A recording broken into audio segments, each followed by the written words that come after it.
Hey, it's the Nerdy Sports Fan, and we're doing things a little differently, trying to shake things up, trying to streamline my recording process. So bear with me here if things are a little bit janky. So it's week 5, and the first quarter of the season's out. There's some teams that everybody knew were going to be in the position they're in. There's some teams that, well, nobody thought were going to be in the position they're in. And week 4 was a little different. I mean, really, who expected the Rams to lose to Tampa? Did anybody? I didn't. And Vegas didn't either, and they definitely made a good amount of money. Yeah, and the Bills, my Bills actually looked like a decent team against the Patriots.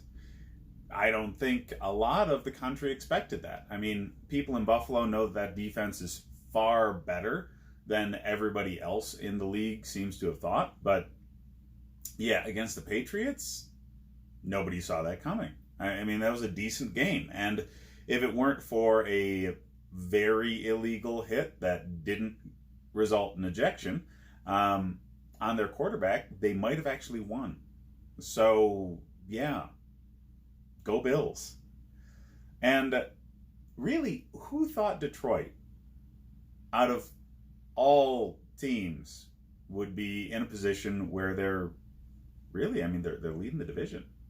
So I definitely was ragging on them early in the season. I had no faith in Matt Patricia whatsoever, and Stafford's been kind of helter-skelter throughout his career, up and down the entire time. So nobody nationally thought Detroit would be in the position they're in. Most people would have thought that Chicago's offense would look more like the end of last season versus the beginning of last season, and that offense is a tire fire. But the defense is so good, it doesn't matter. So we'll see how that plays out through the year. The NFC North is just... they are going to beat the living hell out of each other, and whatever team comes out of that is going to be dangerous, but they're also going to be, I don't know, a little worse for wear. That's why the Rams, teams like that did really well last season. They didn't really have a strong division. Seattle was in a down year, and San Francisco was without Jimmy G, and the Cardinals are the Cardinals. So, yeah. You're going to be pretty healthy because you're going to have an easy road through your own division. And that adds up. I mean, it's like what Popovich does for the Spurs in basketball. Okay? He rests his older veterans as much as he can during games, during the season. He sits them out of games. He gives them a lot of rest at the end of games that they know they're going to win, unlike other teams. So these older guys are so much more fresh in the playoffs, and that's why they do so well consistently. So that's what the Rams were able to do last year, and they're definitely not going to be able to do that this year. They're not going to be able to rest people. They're not going to be able to take plays off, take days off. It won't happen, okay? They're going to have a dogfight against a rejuvenated San Francisco 49ers team, which, by the way, who the heck saw that coming?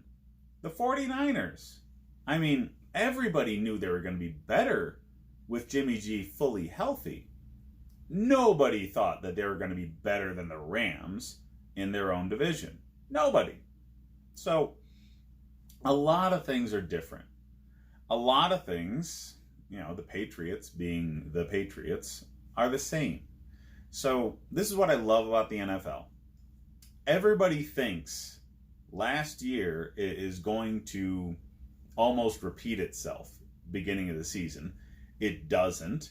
Weird things happen. People like Gardner Minshew come out of the woodwork, and you have an entirely different look at the same players on the same teams. All of a sudden, the Rams look vulnerable. What really changed for them in the offseason? Nothing. Nothing, okay? They lost a couple of people on their coaching staff, sure. but not the main guy. And they still have the same quarterback who was supposed to develop more and be better.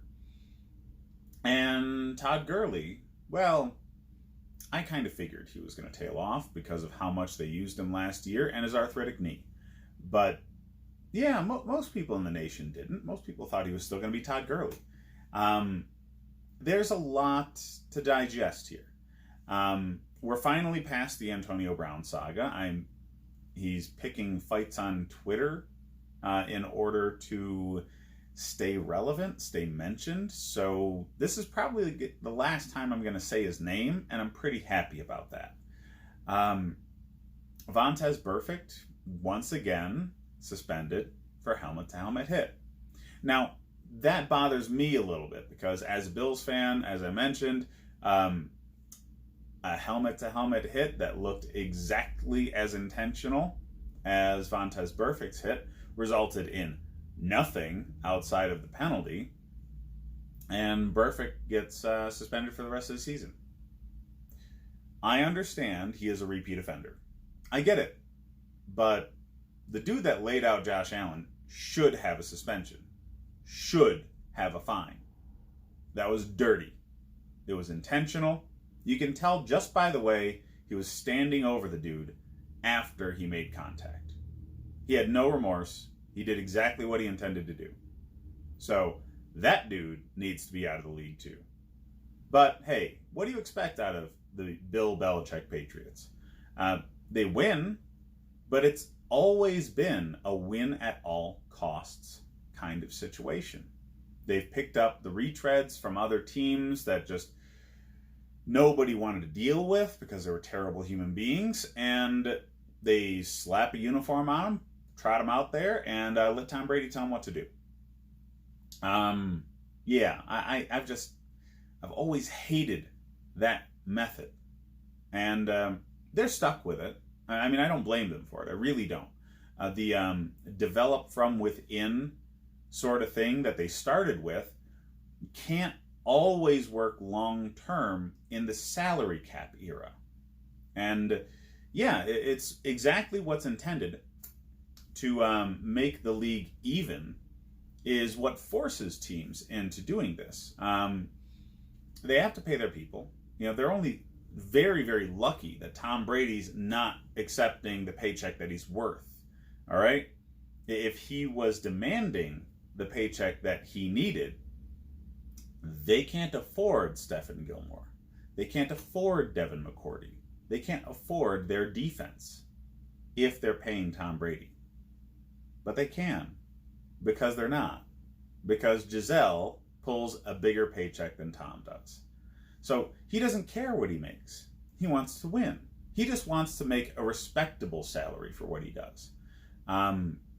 More power to him. You know, win first. I get it.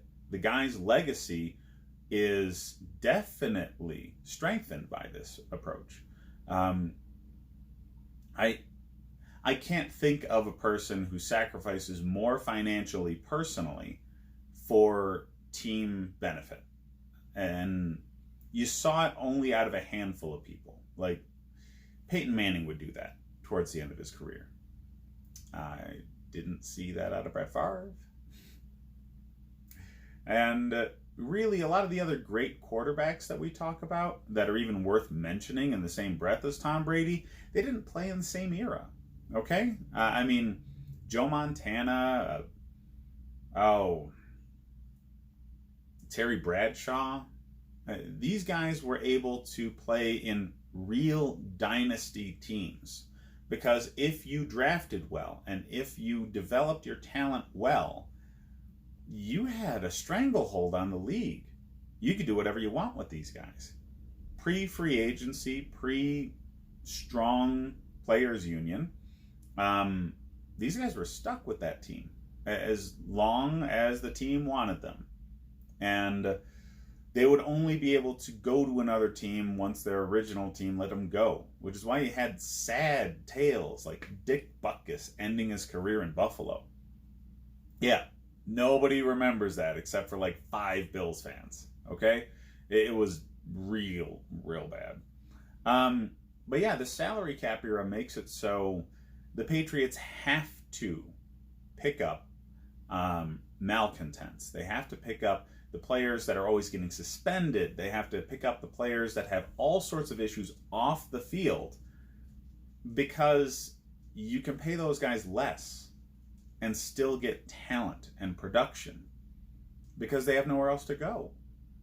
And you also get the veteran discount for people that just want a ring. That happens all the time for them. So they aren't exactly stacked with a lot of veterans this year. They have a very well-built roster that, for the most part, they've drafted. So this year is a little different, but they tried. They sure as hell tried. AB was only talked about for 1 week longer because of what they tried to do. So I expect the Patriots to win this division. Because of what the Bills are doing, I don't expect them to run away with it. And, you know, that's still a revelation for the AFC East. The AFC East has been 3 Pop Warner squads and the Patriots forever. So now the Patriots actually have to try to win their own division. So they're not going to be as hard to beat come playoff time. They're not going to be as well rested. They're going to have to be pedaled to the floor the entire season in order to keep the Bills at bay. And they know that because the Bills almost bloodied their nose. So, yeah, that's going to be fun to watch, especially as a Bills fan. The AFC North is weird. I mean, last week we thought the Ravens were just going to run away with it, and then all of a sudden the Browns actually live up to the hype. There was so much hype this offseason. It definitely wasn't warranted. Nobody knew if Baker Mayfield was going to actually progress or not. That's what I felt about him from his rookie season. Is he actually going to develop? Does he have any more room to develop? I mean, you knew the other rookie starters. Rosen, Allen, Jackson, Darnold. These guys didn't show what they are going to potentially bring to the NFL in their rookie seasons. Baker Mayfield might have. I mean, what he was doing with his accuracy, with timing routes, with his leadership, those are the things that develop over time, typically. How much better can they get from what he showed in his rookie season? The answer is not much. So, since that developmental jump in those areas isn't really a thing for Baker, what is? I mean, that's why they stacked the team, because they know it's win now. Because he might have a low ceiling. He's definitely got a high floor, but he might have a low ceiling. And, yeah, they knew what they were getting into when they drafted him. They knew that they were getting a polished product. They knew that they were getting a winner. They knew that they were getting the mentality that he brings to the huddle and to the locker room. But did they really know that he wasn't going to get too much better than that? Because at least this season, I'm not seeing that. And you are seeing leaps and strides from Lamar Jackson and Josh Allen. We're not really seeing much out of Rosen because he's, well, playing behind a revolving door and offensive line again. And we're not really seeing much out of Darnold because, well, I don't know, he's making out with hookers or something and getting mono. So, yeah, the only people you can really point to right now where they're at on their developmental track is Jackson, Allen, and Baker. Baker's very much the same as what he was last season. And Allen and Jackson are making strides. Jackson more than anybody.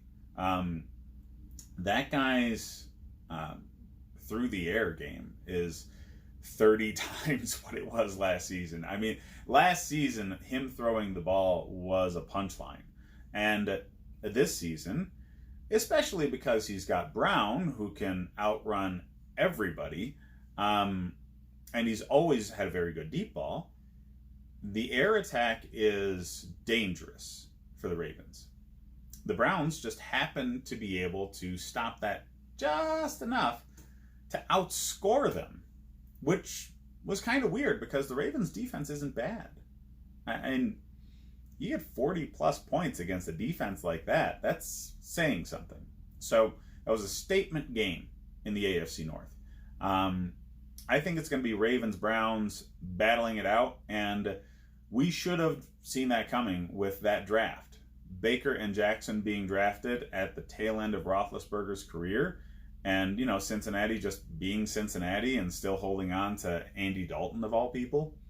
Yeah, this is the Ravens and Browns division, at least for a few years, until, the other two teams fix their quarterback situation. Pittsburgh does look better than we thought they were going to look without Roethlisberger, but it's Mason Rudolph, who, by the way, was drafted in the same year as the other guys. I thought he would have been a good second-round target for my Buffalo Bills. I didn't see the Bills trading up to go get Allen. I thought they were either going to pick up Rosen off the heap or wait till the second round and pick up Mason Rudolph. He's not bad, okay? He's got the prototypical size of a quarterback. He's like 6'4", 225-ish pounds, and he's got a good arm. He came from a good offense in college, and with more college concepts being introduced in the NFL, he's not going to have that learning curve problem that quarterbacks have had previously. Now, let's talk about that for a minute. The league is going to realize very, very quickly that young quarterbacks are the answer. The Drew Breeses, Tom Brady's, the Ben Roethlisbergers. Think honestly about what makes them as good as they are.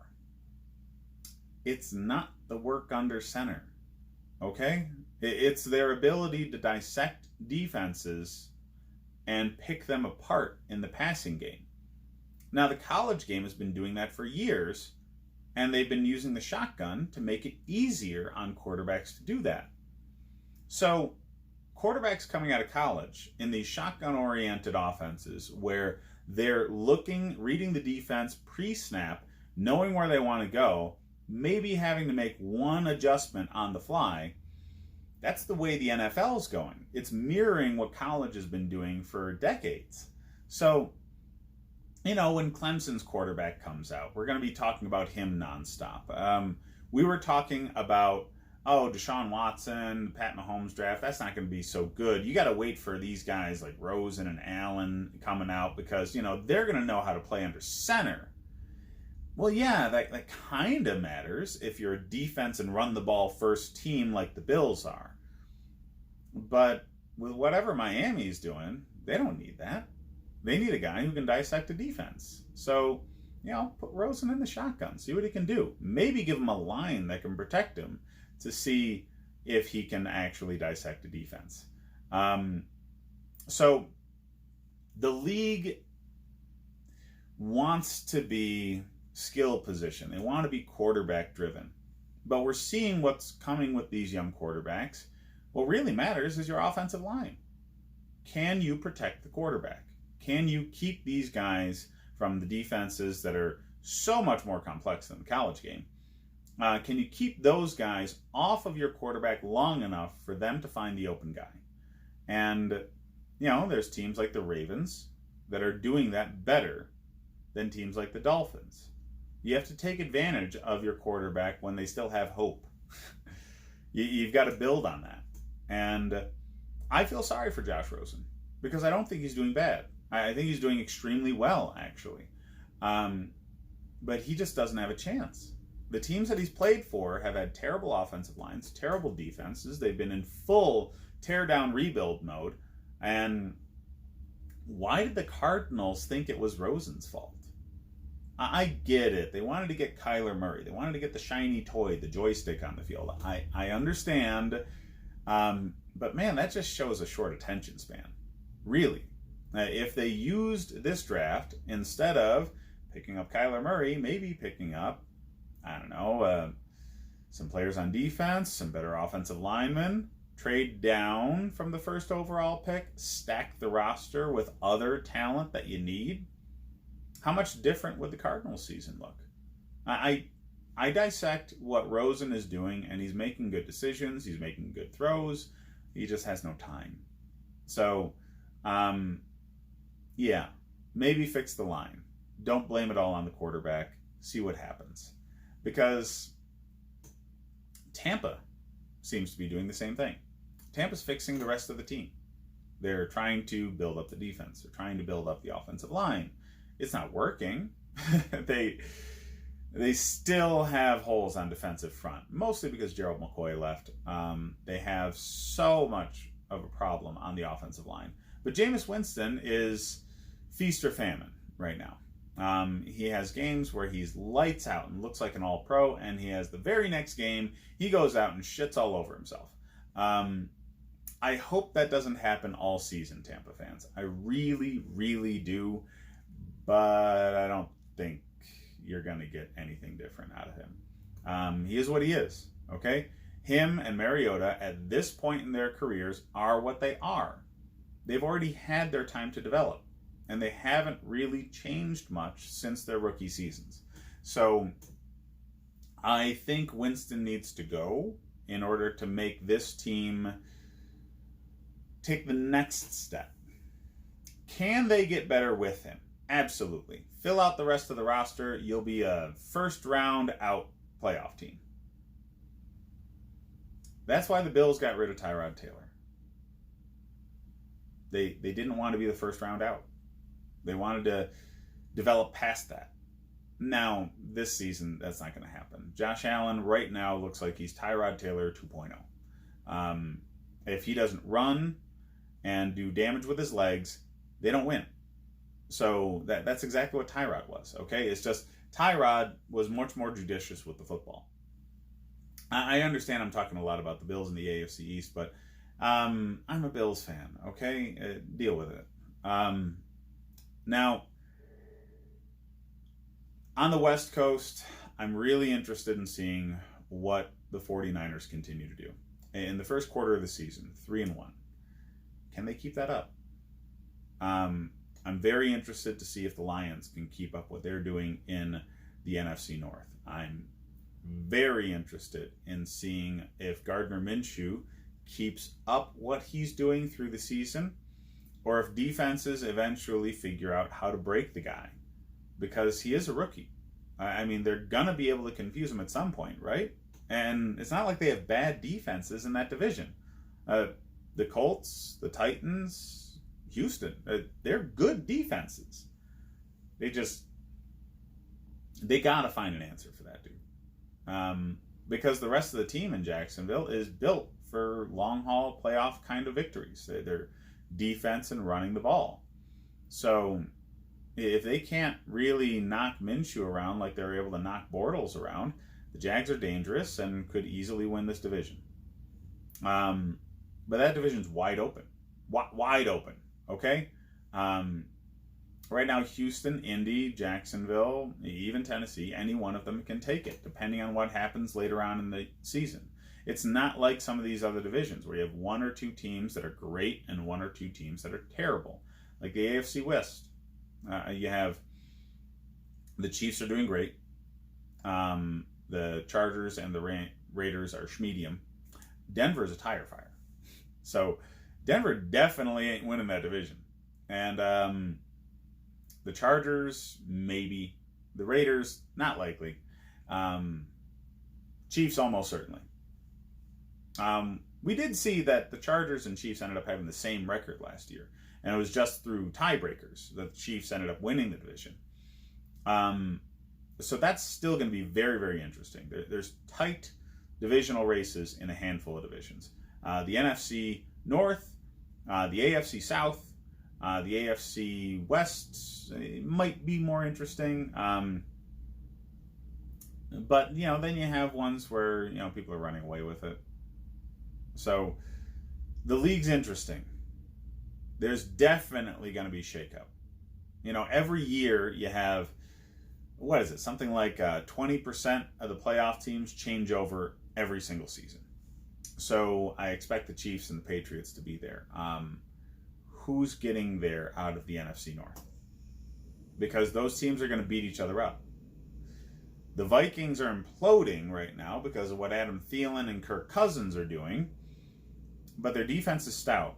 And if they can get Kirk Cousins and Adam Thielen to play nice with each other, you know, they don't have a bad record right now. They're not a bad defense. They're not a bad team. Run the ball first offense is doing well for the Vikings. So we'll see what happens over time. I think the Vikings are going to blow up. I really do. I think they're going to be a tire fire by the end of the season. I think that the Packers, Bears, and Lions are all going to take advantage of that. But only 2 teams are going to make it out of this division. And they will definitely get 2 teams in. Okay? They're all very good. And against other NFC opponents, like the NFC, let's say the NFC East, Daniel Jones looks great. They're still the Giants. Okay? They're not making it in this year. Haskins wasn't ready for playing quarterback in the league this season. Everybody knew it when he came out of the draft. Washington's going to be a tire fire. You have Dallas and you have Philly. Both of those teams are probably going to make the playoffs. So you got 2 from the NFC East. You got 2 from the NFC North. Who knows who they're going to be? NFC South is all Saints. It's all Saints. Okay? Drew Brees goes down and they rattle off wins. Who the hell saw that coming? Just, they're built for the Super Bowl. And they're going to get there. Okay? When Brees comes back, they're just going to run roughshod all over the league for the end of the season.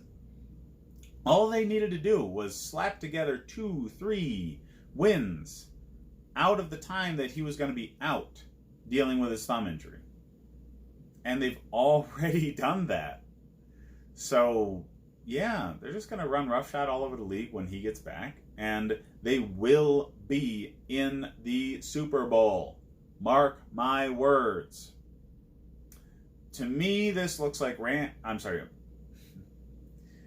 aren't making it into the championship game even this season with how they're playing. But I think this season, the Saints are going to meet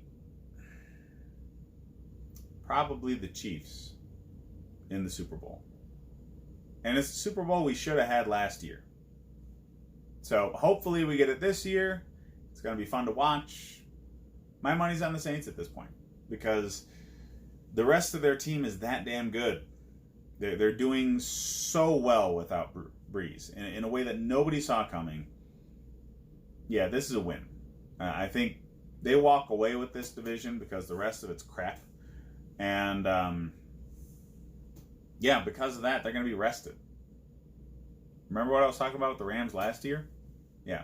The Saints are going to be able to do that this year.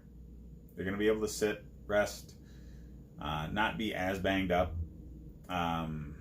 Depending on how they deal with Drew Brees' recovery, he could actually be 100% by the time he gets back.